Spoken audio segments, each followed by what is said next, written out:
শুরু হয়েছে মার্কিন প্রেসিডেন্ট ডোনাল্ড ট্রাম্পের রাষ্ট্রীয় সফর। ব্যাপক নিরাপত্তা, রাজকীয় সংবর্ধনা এবং সামরিক আয়োজনের মধ্য দিয়ে পা রাখলেন যুক্তরাজ্যে। এরই মধ্যে তার এই সফরকে দুদেশের মিডিয়া ঐতিহাসিক বলে অভিহিত করেছে।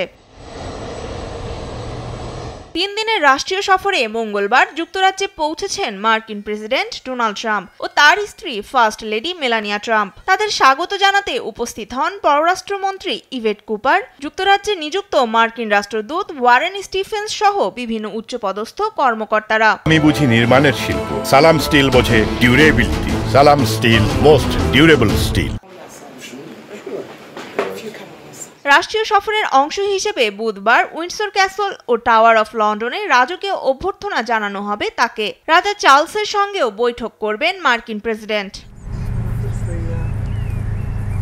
বৃহস্পতিবার প্রধানমন্ত্রী কিয়ের স্টারমারের সঙ্গে একটি বৈঠক ও যৌথ সংবাদ সম্মেলনে অংশ নেবেন তিনি। এ সফরে প্রযুক্তি ও পারমাণবিক জ্বালানি চুক্তির সিদ্ধান্ত নিয়েছে দেশ দুটি। দুই দেশের $1 ট্রিলিয়ন প্রযুক্তি খাতে সহযোগিতা জোরদার এবং আটলান্টিকের উভয় প্রান্তের ব্যবসা বৃদ্ধি এ চুক্তির লক্ষ্য। এছাড়াও বাণিজ্য চুক্তির অধীনে ইস্পাতের ওপর যুক্তরাষ্ট্র আরোপিত 25% শুল্ক শূন্যে নামিয়ে আনার আশাও করছেন ব্রিটিশ প্রধানমন্ত্রী। বৃহস্পতিবার ইউক্রেন ইস্যু সহ আরও বিভিন্ন বিষয়ে একসঙ্গে কাজ করার উপায় নিয়ে আলোচনা করবেন দুই নেতা এবং ইস্পাত ও অ্যালুমিনিয়ামের জন্য প্রতিশ্রুত কম শুল্ক চূড়ান্ত করার দিকে অগ্রসর হবেন তারা।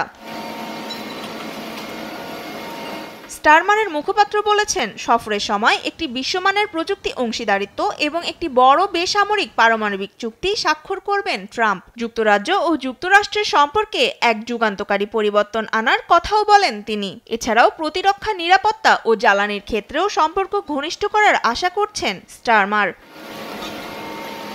তনিমা ইসলাম, নিউজ ডেস্ক, দেশ টিভি।